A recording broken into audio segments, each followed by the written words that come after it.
The research facility hummed with quiet efficiency as Dr. Marcus Chan walked through the sterile corridors. His footsteps echoed softly against the polished metal floors, each step carrying him closer to what would become the most significant moment of his career. The morning briefing had been routine, or so he thought. Director Walsh had assigned him to monitor Subject 47X, a recently captured alien specimen that had been brought to Earth's most classified xenobiology research center. Marcus had worked with alien specimens before, but nothing had prepared him for what he encountered when the containment bay doors slid open with a soft hiss. The being inside was unlike anything in the facility's extensive database. Standing nearly 3 meters tall, she possessed an elegant, almost ethereal appearance that defied the typical grotesque descriptions found in most first-contact reports. Her skin had a subtle luminescent quality, shifting between deep blue and silver depending on the angle of the light. Long, graceful limbs moved with fluid precision, and her large, multifaceted eyes held an intelligence that made Marcus immediately uncomfortable. Those eyes tracked his movement as he entered the observation chamber, and he could swear he saw recognition there, perhaps even understanding. The containment cell was designed to hold the most dangerous extraterrestrial life forms, with force fields, sonic dampeners, and atmospheric controls that could be adjusted to accommodate various alien physiologies. Yet as Marcus studied the readings on his tablet, he noticed something peculiar. The alien's vital signs suggested she was in significant distress, though she showed no outward signs of discomfort. Dr. Sarah Kim, the facility's leading xenopsychologist, had left detailed notes about the specimen's behavior patterns. According to her observations, Subject 47X had been completely unresponsive since her arrival 3 weeks ago. She hadn't eaten, hadn't attempted communication, and had barely moved from the center of her cell. The medical team had been forced to provide nutrition intravenously, though they weren't entirely certain their supplements were adequate for her physiology. Marcus settled into the observation chair and activated his monitoring equipment. His job was simple: watch, record, and report any changes in behavior or condition. The facility's other researchers were busy with their own projects, leaving him alone with the alien for the next 12 hours. It should have been a routine assignment, but something about the being's presence unsettled him in ways he couldn't quite articulate. As the hours passed, Marcus found himself studying the alien more intently than his professional duties required. Her movements, when she did move, were economical and purposeful. She never wasted energy on unnecessary gestures, yet there was something almost dance-like about the way she shifted position or turned her head. It was as if every motion had been carefully calculated for maximum efficiency and grace. The most striking feature, however, was her apparent awareness of being observed. While other specimens had either ignored the monitoring equipment or reacted with hostility, this being seemed to understand exactly what was happening. She would occasionally look directly at the hidden cameras, her large eyes focusing with laser-like precision on the recording devices. When she did this, Marcus felt as though she was looking directly at him, despite the one-way observation glass that separated them. Around midday, something unexpected happened. The alien moved to the far wall of her cell and began tracing patterns with her elongated fingers. The movements were deliberate and repetitive, suggesting some form of communication attempt. Marcus immediately activated the recording protocols and began documenting the behavior, but, as he watched more closely, he realized the patterns looked familiar. The mathematical sequences she was tracing resembled prime number progressions, but with subtle variations that suggested a more complex understanding of numerical relationships. Marcus had studied xenolinguistics as part of his training, and he recognized this as a potential attempt at establishing mathematical communication protocols. The alien was trying to demonstrate intelligence and possibly initiate contact. According to facility protocols, any sign of attempted communication should be immediately reported to the xenolinguistics department. Dr. Harrison Webb was the facility's expert on alien communication attempts, and he would want to know about this development right away. But something held Marcus back from reaching for the communication panel. The alien's behavior patterns throughout the day had suggested something that the official reports hadn't mentioned. She wasn't just intelligent, she was suffering. The subtle changes in her bioluminescent patterns, the way her breathing rhythms shifted when certain researchers passed by her cell, the almost imperceptible trembling in her extremities during the night cycle observations. These were signs of psychological distress that went beyond mere confinement. Marcus began to review the facility's records more carefully. Subject 47X had been captured during a raid on what intelligence services believed was an alien reconnaissance mission.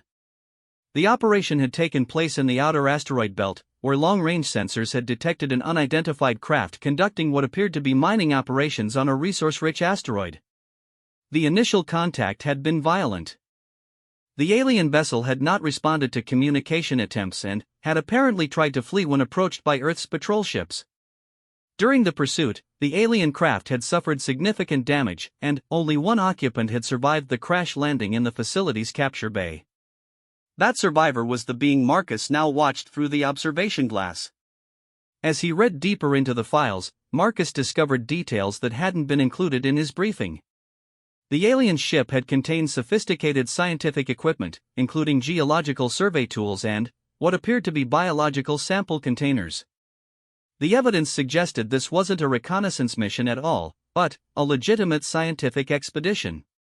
The alien might have been nothing more than a researcher, like himself, who had been in the wrong place at the wrong time.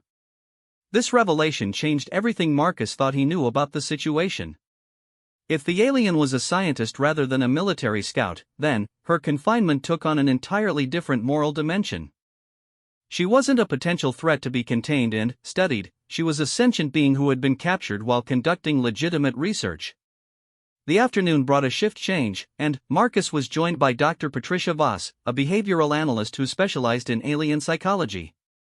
She reviewed Marcus's observations and noted the mathematical communication attempts with professional interest, but her response troubled him. "Fascinating," Dr. Voss said, studying the recorded patterns. "We'll need to run these through the xenolinguistics algorithms and see if we can establish a proper communication protocol.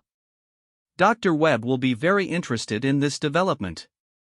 We might finally be able to get some useful intelligence out of Subject 47X. The clinical detachment in her voice bothered Marcus more than he expected. Dr. Voss was talking about the alien as if she were nothing more than a source of information to be exploited, rather than a potentially sentient being with rights and dignity. The conversation made Marcus increasingly uncomfortable about his role in the facility's operations. As evening approached and Dr. Voss prepared to leave, Marcus found himself alone with the alien once again. The mathematical patterns had stopped, and the being had returned to her previous state of apparent unresponsiveness. But now Marcus was certain it was an act. The alien was aware of everything happening around her and was making conscious decisions about when and how to interact with her captors. That night, as Marcus sat in the observation chamber during the facility's quiet hours, he made a decision that would change both their lives forever. He couldn't continue to simply watch while a potentially innocent being suffered in captivity. But any action he took would need to be carefully planned. The facility's security systems were extensive, and any attempt to help the alien would likely result in his arrest and the alien's transfer to an even more secure location. Marcus began to study the containment system's technical specifications. His background in xenobiology included extensive training in alien life support systems, and he had clearance to access most of the facility's technical databases. What he discovered was both encouraging and terrifying. The containment protocols could be overridden, but doing so would trigger multiple alarm systems and lockdown procedures. However, Marcus had noticed something during his observations that might provide an opportunity. The facility's maintenance cycles included brief windows when certain systems underwent routine diagnostics. During these periods, some of the redundant security measures were temporarily reduced to prevent interference with the maintenance protocols. If he could time his actions correctly, he might have a chance to help the alien escape without immediately triggering the full security response. The more Marcus thought about it, the more convinced he became that helping the alien was not just morally necessary, but practically feasible. His access codes would allow him to override the containment field, and his knowledge of the facility's layout could help him guide the alien to the emergency evacuation routes that led to the surface. But first, he needed to establish communication with the being to ensure she understood what he was planning and would cooperate with the escape attempt.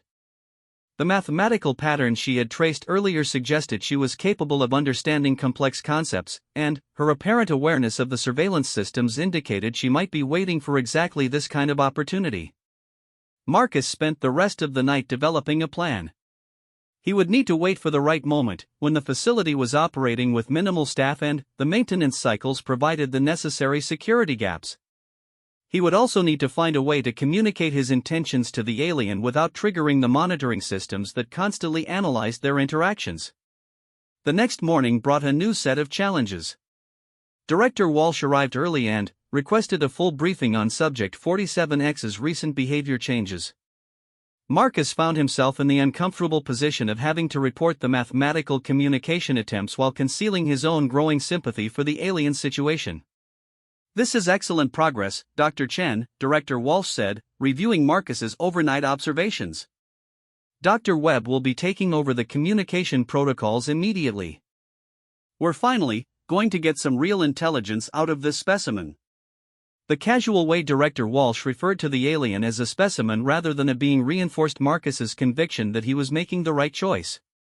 The facility's leadership saw the alien as nothing more than a resource to be exploited, and Marcus was increasingly certain that continuing to participate in her captivity would make him complicit in what amounted to an injustice.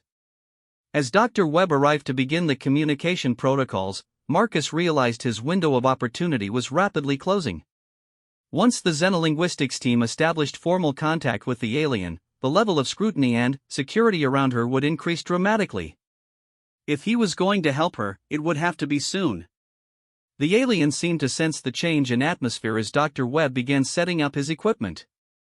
Her bioluminescent patterns shifted to darker hues, and her breathing became more rapid. Marcus watched through the observation glass as she backed away from the communication devices, clearly understanding that this represented a new phase in her captivity. For the first time since her arrival at the facility, the alien looked directly at Marcus through the observation window. Her large, multifaceted eyes locked onto his, and he felt a jolt of recognition pass between them. In that moment, Marcus was certain the alien understood his internal conflict and was somehow communicating her own desperation. Dr. Webb activated the first phase of his communication protocol, sending a series of mathematical progressions through the cell's audio system. The alien's response was immediate and unmistakable. She moved to the far corner of her cell and curled into a defensive position, her bioluminescent patterns cycling rapidly through what could only be described as distress signals. "Fascinating," Dr. Webb muttered, adjusting his equipment.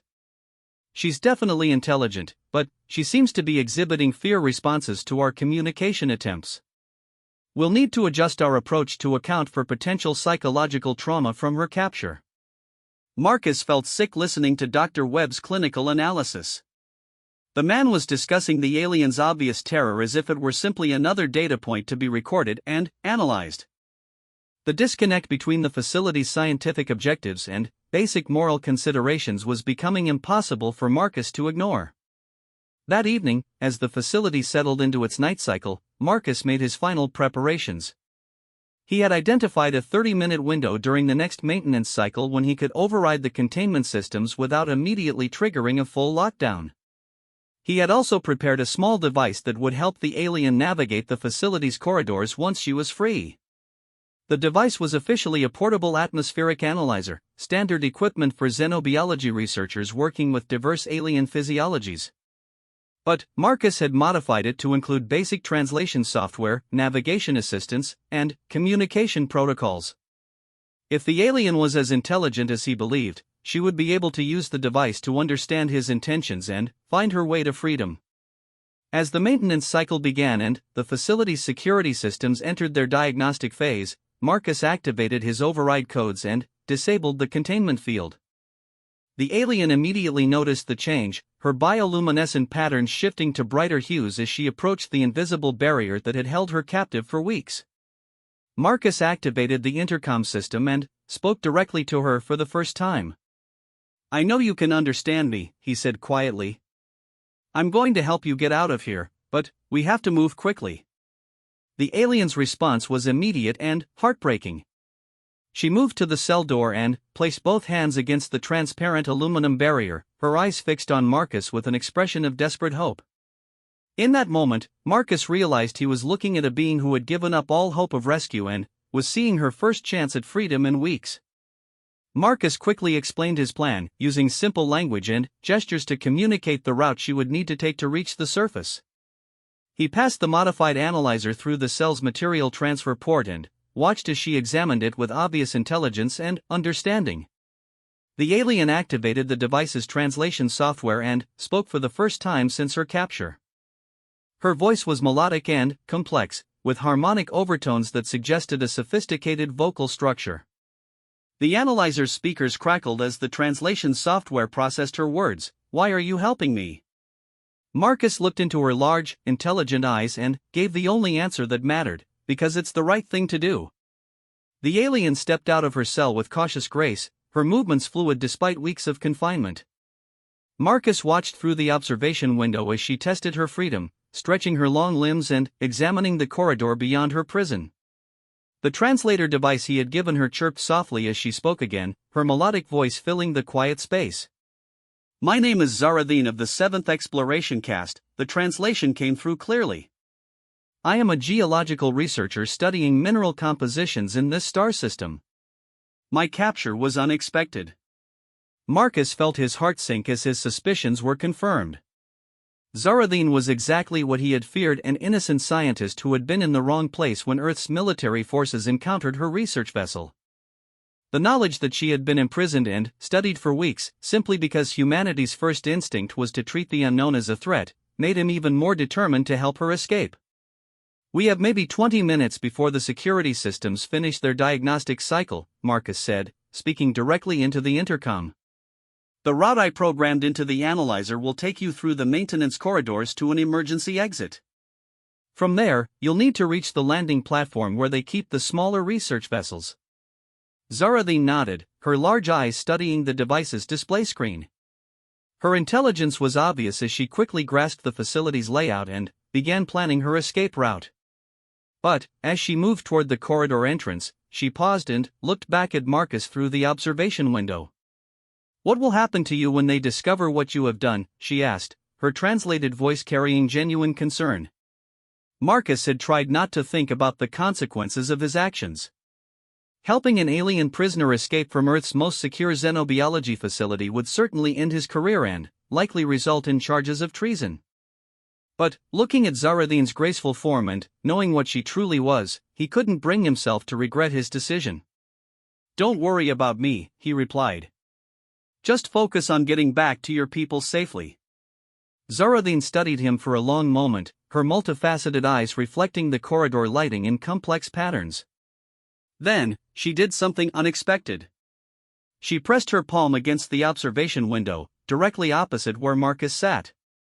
The gesture was so unmistakably human-like that it sent a chill through him, a reminder that despite their physical differences, they were both sentient beings capable of empathy and connection. "Your kindness will not be forgotten," she said through the translator. "If our species meet again under better circumstances, know that the exploration castes will remember the human who chose compassion over duty." With those words, Zaradine turned and began moving through the facility's corridors. Marcus tracked her progress on his monitoring station, watching as she navigated the maintenance areas with remarkable stealth and intelligence. The translator device was working perfectly, allowing her to understand the directional indicators and warning signs that mark the various sections of the research complex. As Zaradine made her way deeper into the facility, Marcus found himself hoping desperately that his plan would work. The emergency exit he had directed her toward was primarily used for evacuation procedures and was equipped with basic atmospheric controls that should allow her to survive in Earth's environment long enough to reach the landing platform. The facility's research vessels were kept in a separate hangar complex about half a kilometer from the main building. Most were designed for short-range reconnaissance missions and weren't equipped with the kind of advanced navigation systems that would allow interstellar travel. But Marcus knew that several of the ships had emergency beacon transmitters that could send distress signals across multiple star systems. If Zaradine could reach one of those vessels and activate its beacon, her people might be able to locate and rescue her. 20 minutes into her escape, Zaradine encountered her first serious obstacle. The maintenance corridor she was following ended at a security checkpoint that required proper clearance codes to pass through. Marcus watched on his monitoring screen as she examined the access panel, clearly trying to understand how to proceed. "The emergency override is the red button on the lower left," Marcus spoke into the intercom, hoping she could still hear him through the translator device. "It will open the door, but it will also trigger a minor alarm. You'll have about 5 minutes before security investigates." Zaradine located the override button and hesitated for just a moment before pressing it. The door slid open with a soft chime, and she moved quickly through the checkpoint and into the next section of the facility. Marcus noted the time on his console and began calculating how long it would take security teams to trace the alarm back to its source. As Zaradine continued her escape, Marcus found himself thinking about the broader implications of what was happening. First contact between humans and an advanced alien civilization had been reduced to capture, imprisonment, and now a desperate escape attempt. The failure wasn't just in the facility's protocols or humanity's military response, it was a fundamental failure of imagination and empathy. Zaradine's people were clearly advanced enough to travel between star systems and conduct sophisticated scientific research. Their civilization had produced individuals capable of interstellar exploration and geological analysis, suggesting a level of technological and social development that might surpass humanity's own achievements. Yet Earth's first response to encountering this civilization had been to treat their representative as a specimen to be studied rather than a person to be respected. The monitoring screens showed Zaradine reaching the facility's outer sections, where the corridors opened up into larger spaces designed for equipment storage and vehicle maintenance. She was moving with increasing confidence now, her natural grace allowing her to navigate obstacles and avoid the facility's automated security systems with remarkable skill. Marcus checked the time and realized that the maintenance cycle was nearly complete. Within minutes, the facility's full security protocols would come back online, and any unauthorized movement would trigger immediate lockdown procedures.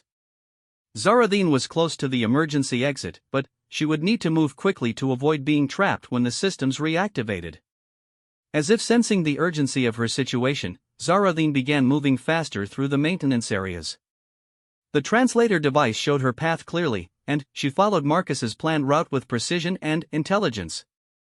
Her movements were economical and purposeful, wasting no energy on unnecessary actions while maintaining the stealth necessary to avoid detection. The emergency exit appeared on Marcus's monitoring screen just as the facility's security systems completed their diagnostic cycle. Zaradine reached the exit door and activated the emergency release, triggering atmospheric equalization systems that would allow her to survive outside the controlled environment of the research facility. Marcus watched through the external security cameras as Zaradine emerged into the Earth night, her tall form moving quickly across the open ground toward the hangar complex. The landing platform was visible in the distance, illuminated by floodlights that revealed several research vessels parked in neat rows. She was almost free. But, as Marcus monitored her progress, alarms began sounding throughout the facility. The security systems had detected the unauthorized exit and were now conducting automated sweeps of all restricted areas. Within minutes, human security teams would be mobilized to investigate the breach and locate any escaped subjects. Marcus realized he had minutes at most before his own involvement would be discovered. The facility's monitoring systems recorded every access code usage and tracked all personnel movements throughout the complex. It wouldn't take long for investigators to trace the containment override back to his workstation and identify him as the source of the security breach. Through the external cameras, Marcus watched Zaradine reach the hangar complex and begin examining the various research vessels. Her intelligence was obvious as she quickly identified the ships equipped with long-range communication systems and moved toward a mid-sized reconnaissance craft that should be capable of transmitting distress signals across multiple star systems. The translator device was apparently providing her with enough information to understand the basic operation of human spacecraft, because within minutes she had accessed the ship's communication systems and begun activating its emergency beacon. Marcus felt a surge of relief as he watched her work. Whatever happened to him now, Zaradine would have a chance to contact her people and arrange for rescue. Dr. Walsh's voice crackled over the facility's intercom system. "This is Director Walsh. We have a code red security breach. All personnel report to emergency stations immediately.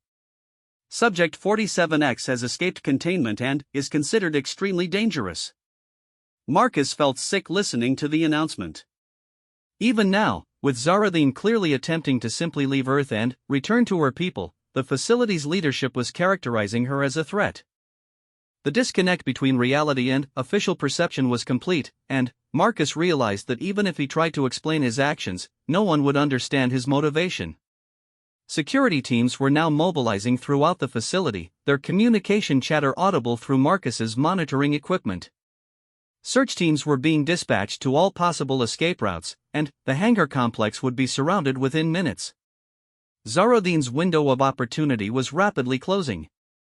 Through the external cameras, Marcus watched as Zaradine completed her work with the communication systems and moved toward what appeared to be an escape pod attached to the side of the reconnaissance vessel. The pod was designed for emergency evacuation and was equipped with basic life support and navigation systems. If she could activate it and launch before the security teams arrived, she might still escape. The facility's security forces reached the hangar complex just as Zaradine accessed the escape pod's launch systems. Marcus watched with growing tension as armed personnel surrounded the landing platform while she worked frantically to activate the pod's emergency protocols. The timing would be incredibly close. Marcus's workstation suddenly locked down as security systems identified him as the source of the containment breach. Armed guards would be arriving at the observation chamber within moments to arrest him and end his involvement in Zaradine's escape attempt. But, as he watched the external monitors, he saw the escape pod's engines ignite and begin lifting off from the landing platform. Zaradine was escaping. Despite weeks of imprisonment, despite the facility's advanced security systems, despite humanity's determination to keep her captive for study and interrogation, she was finally free. The escape pod rose quickly into the night sky, its navigation systems carrying her away from Earth and toward whatever rendezvous point her people might establish. The observation chamber door burst open as facility security guards entered to arrest Marcus, but he barely noticed their presence. His attention was focused on the external monitors, which showed the escape pod disappearing into the darkness beyond Earth's atmosphere. Whatever consequences he faced for his actions, he had succeeded in doing what he believed was right. Director Walsh arrived at the observation chamber within minutes, his face flushed with anger and frustration. "Dr. Chen, you have no idea what you've done," he said, his voice tight with barely controlled rage. "That specimen was our only direct link to an advanced alien civilization. The intelligence we could have gathered from her would have been invaluable to Earth's security." Marcus looked at Director Walsh and realized there was no point in trying to explain his actions. The director saw Zaradine as a source of military intelligence rather than a person, and no argument Marcus could make would change that fundamental perspective. The moral dimension of their situation was simply invisible to the facility's leadership. "Her name is Zaradine," Marcus said quietly. "She's a geological researcher, not a military scout. We imprisoned an innocent scientist for 3 weeks and treated her like a laboratory specimen." Director Walsh stared at him with obvious disbelief. "How could you possibly know that? What did you do, establish unauthorized communication with an alien prisoner?" The question revealed the depth of the facility's failure to understand what they were dealing with. Marcus had established communication with Zaradine in a matter of minutes using basic translation software, yet the facility's xenolinguistics experts had spent weeks failing to recognize her obvious attempts to communicate. The institutional blindness was almost complete. As security guards began processing Marcus's arrest, external sensors detected a new development in the night sky above Earth. The escape pod's emergency beacon had apparently succeeded in contacting Zaradine's people, because long-range scanners were now detecting the approach of an unknown spacecraft from beyond the solar system's outer planets. The implications were staggering. Zaradine's civilization possessed the technology for rapid interstellar travel and had responded to her distress call within hours of receiving it. The approaching vessel was likely a rescue ship, coming to retrieve their captured scientist and assess the situation on Earth. Director Walsh received the sensor reports with obvious alarm. "Get me Admiral Harrison at Space Command," he ordered, his voice tight with tension. We have an incoming alien vessel, and they're probably not coming to establish diplomatic relations. Marcus realized that his actions had triggered exactly the kind of first contact scenario that Earth's military leadership had been trying to avoid. By helping Zaradin escape, he had forced humanity into direct confrontation with an advanced alien civilization that now had every reason to view Earth as hostile. But, as he thought about Zaradin's grace and intelligence, her obvious distress at her captivity, and her genuine concern for his welfare even as she escaped, Marcus couldn't bring himself to regret what he had done. Whatever happened next, at least one member of her species would know that not all humans were guided by fear and suspicion. The approaching alien vessel was still hours away, but its very existence changed everything about Earth's situation. Humanity would soon face a reckoning for its treatment of Zaradin, and the outcome would depend largely on whether her people chose to see Marcus's actions as representative of human nature or as an isolated exception to humanity's generally hostile response. As security guards escorted Marcus from the observation chamber, he caught one last glimpse of the external monitors showing the night sky where Zaradin had disappeared. Somewhere among those stars, an advanced civilization was preparing to make contact with Earth, and the nature of that contact would be shaped by humanity's first act toward their representative. Marcus had done what he believed was right, but the consequences of that decision were only beginning to unfold. The future of human-alien relations now hung in the balance, and everything would depend on how Zaradin chose to represent her experience with humanity to her people.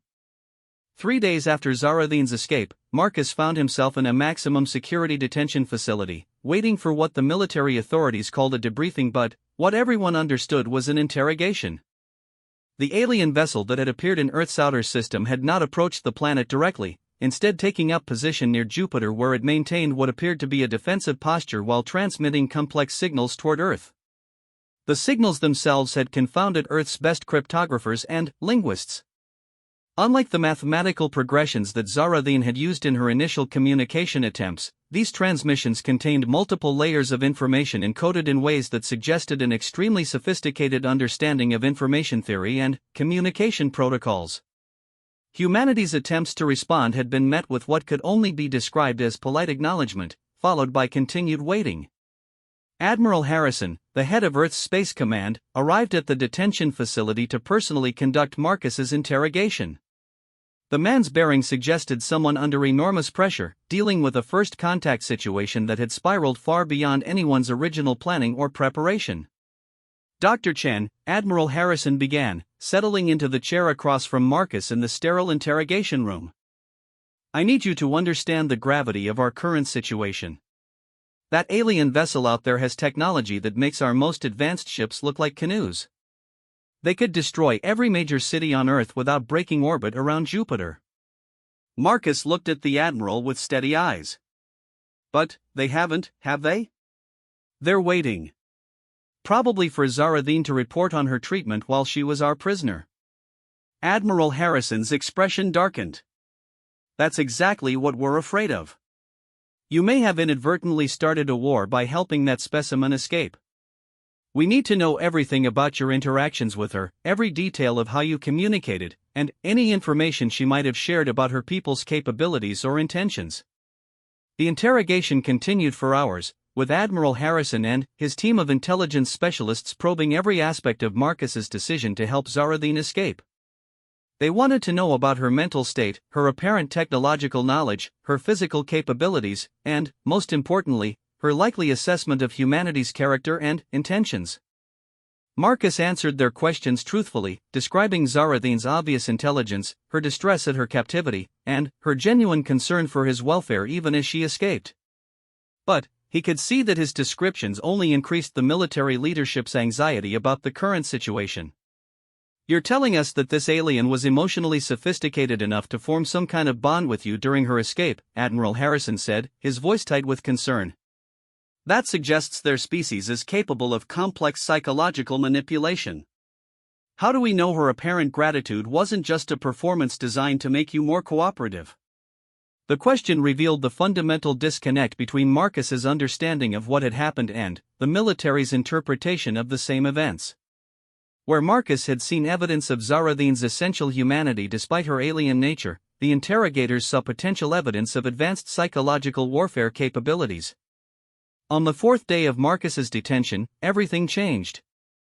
The alien vessel near Jupiter suddenly began moving toward Earth, accelerating at speeds that defied human understanding of physics.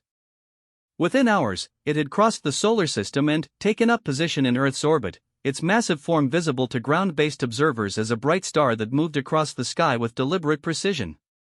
The ship was enormous, easily a kilometer in length and clearly designed for long-range exploration rather than military conquest. Its elegant form suggested the same aesthetic sensibilities that Marcus had observed in Zarathine's movements, with graceful curves and flowing lines that spoke of a civilization that valued beauty as well as functionality. But, most remarkably, the vessel was broadcasting a communication signal directed specifically at the research facility where Zarathine had been held prisoner. The message was in perfect English, suggesting that she had shared her linguistic analysis with her people and enabled them to communicate directly with humanity. Admiral Harrison rushed to the detention facility to brief Marcus on this latest development. "They're asking for you specifically, Dr. Chen. The alien ship is requesting that you be brought to their vessel for what they're calling a consultation regarding interspecies protocols. We need to know if you have any idea what they want from you." Marcus felt a chill of recognition. Zarathine had apparently told her people about his role in her escape, and they wanted to meet the human who had chosen to help rather than continue her imprisonment. The implications were both terrifying and hopeful, suggesting that humanity's future relationship with this advanced civilization might depend largely on how they interpreted his actions. "They want to understand why I helped her," Marcus said, the realization coming to him even as he spoke. "They're trying to determine whether humanity as a whole is capable of the kind of empathy I showed, or whether I was just an exception to the general rule." Admiral Harrison stared at him with obvious alarm. "You're saying that our entire species is going to be judged based on the actions of one xenobiologist who violated every security protocol to help an alien prisoner escape?" The irony of the situation was not lost on Marcus. Humanity's first contact with an advanced alien civilization had been reduced to a single moment of moral choice, and the future of both species might depend on how Zarathine's people interpreted that choice. It was a responsibility he had never intended to accept, but one that had been thrust upon him by circumstance and his own moral convictions. Within hours, Marcus found himself aboard a military transport shuttle, ascending through Earth's atmosphere toward the alien vessel that waited in high orbit. The ship's size became even more impressive as they approached, its kilometer-long form dwarfing the human shuttle like an ocean liner beside a rowboat. The alien vessel's docking bay opened to receive the human shuttle, and Marcus found himself in a chamber that seemed designed to accommodate multiple species and atmospheric requirements. The air was breathable but carried scents and humidity levels that reminded him immediately of Zarathine's presence in the research facility. Zarathine herself was waiting in the docking bay, her tall form moving with the same graceful precision Marcus remembered. But she was no longer alone. Several other members of her species stood with her, their elegant forms and luminescent skin creating an almost ethereal presence in the alien chamber. "Dr. Marcus Chen," Zarathine said, her voice now speaking English without the aid of translation software. "I have told my colleagues of your kindness during my captivity. They wish to meet the human who chose compassion over the instructions of your leaders." Marcus looked around at the assembled aliens, realizing he was probably the first human to encounter multiple members of their species in a peaceful setting. Their technology was clearly far in advance of humanity's capabilities, yet they had chosen to establish communication rather than simply demand Zarathine's return or retaliate for her imprisonment. One of the other aliens stepped forward, her movements carrying an authority that suggested high rank within their hierarchy. When she spoke, her voice carried the same melodic qualities as Zarathine's but with additional harmonic overtones that suggested age and wisdom. "I am Elder Karintal of the Exploration Council," she said, her English perfect despite the obvious difficulty of forming human sounds with alien vocal structures. "Zarathine has shared with us the details of her capture and imprisonment by your species, as well as the circumstances of her escape." Marcus felt a moment of vertigo as he realized he was participating in humanity's first formal diplomatic contact with an alien species, and the conversation was taking place because of his decision to violate facility protocols and help a prisoner escape. "Elder Karintal," he said, trying to maintain composure despite the surreal nature of the situation. I want you to know that not all humans would have treated Zaradine the way she was treated in our facility. Many of us would have chosen differently if we had understood the situation. Elder Kirintel studied him with large, multifaceted eyes that seemed to see far more than human vision could detect. That is precisely what we hoped to determine, she said. Zaradine's experience with your species was concerning. She was captured without cause, imprisoned without trial, and treated as a specimen rather than a person. Such behavior suggests a species that is not ready for contact with the greater galactic community. The implications of her words sent a chill through Marcus. He was beginning to understand that this meeting was not just about Zaradine's escape, but about humanity's fitness to join what sounded like a larger civilization of spacefaring species. However, Elder Kirintal continued, your actions suggest that humanity is capable of moral growth and empathy toward other species. You chose to help Zaradine despite the personal consequences, and you showed genuine concern for her welfare as a person rather than treating her as a source of intelligence or a threat to your security. Zaradine stepped forward and placed her hand gently on Marcus's shoulder, a gesture that felt both alien and deeply familiar. Marcus showed me that humans are capable of recognizing the personhood of other species and acting on that recognition even when it conflicts with their official duties. That gives us hope for future relations between our peoples. Elder Kirintel nodded slowly.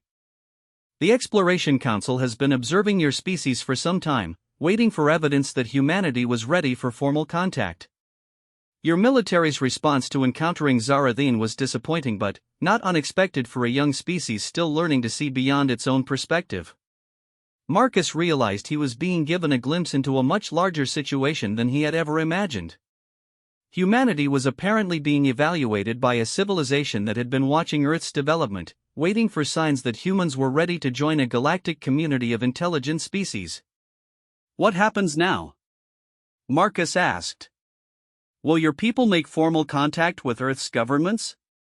Elder Kirintel exchanged glances with the other aliens before responding. That depends largely on how your leaders respond to our presence here.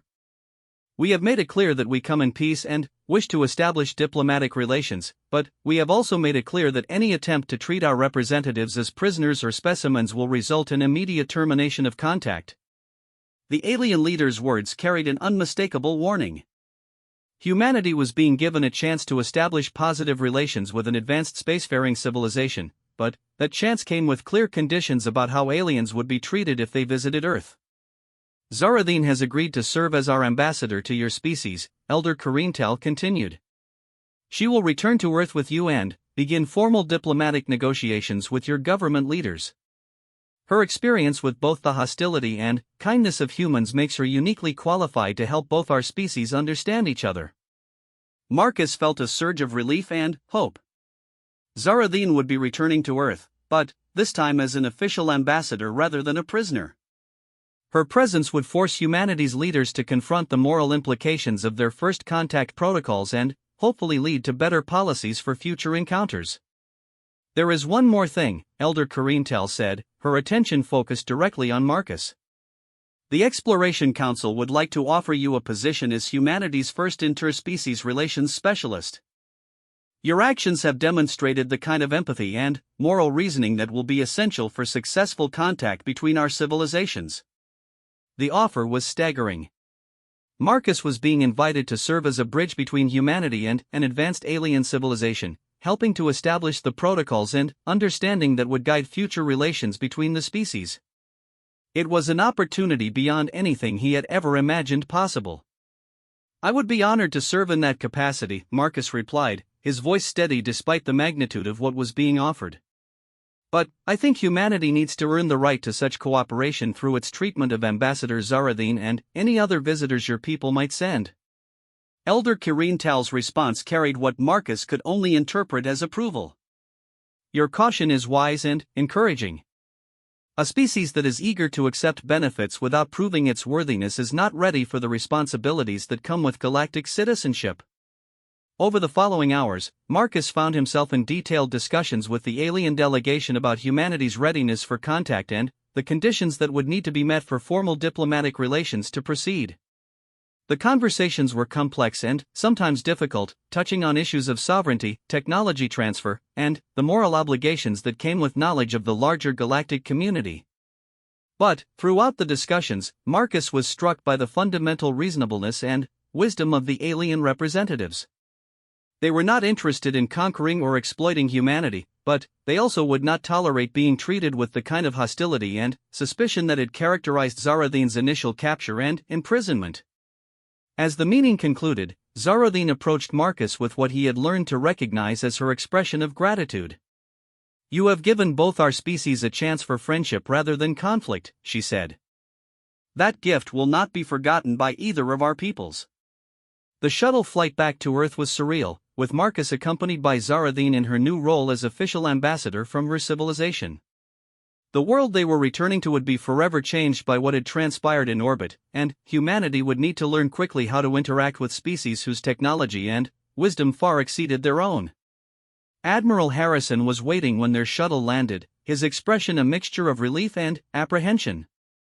The presence of Zarathin as an official ambassador rather than an escaped prisoner had fundamentally changed the nature of humanity's first contact situation, but it had also created new challenges and responsibilities that Earth's leaders were still learning to understand. "Dr. Chen," Admiral Harrison said, his voice carrying a new note of respect. "It seems your violation of security protocols may have saved humanity from making a catastrophic first impression on our galactic neighbors." Marcus looked at the Admiral and, then, at Zarathin, who was studying the human military personnel with obvious interest and intelligence. "I think we're all going to need to learn new ways of thinking about what constitutes security and what constitutes threat," he replied. "The universe is apparently much more crowded and civilized than we assumed." As they walked together toward the facility that would soon be transformed into Earth's first interspecies embassy, Marcus reflected on the chain of events that had brought them to this moment. A simple decision to treat an alien prisoner as a person rather than a specimen had evolved into humanity's introduction to a galactic community of intelligent species. The future remained uncertain, and humanity would need to prove its worthiness for inclusion in the larger galactic civilization through its actions rather than its words. But, for the first time since Zarathin's capture, Marcus felt genuine hope that the two species could build a relationship based on mutual respect and understanding rather than fear and suspicion. Zarathin walked beside him with her characteristic grace, her presence a living reminder that the universe contained wonders and wisdom that humanity was only beginning to discover. The research facility that had once been her prison would soon become the foundation for a new chapter in human history, one that began with a simple act of compassion and grew into something far greater than anyone had dared to imagine. The stars above held promises of knowledge, friendship, and adventures beyond anything humanity had previously conceived, and it had all begun with one person's decision to see beyond the surface and recognize the essential personhood of someone who looked different but shared the same capacity for intelligence, emotion, and dignity that defined consciousness throughout the galaxy.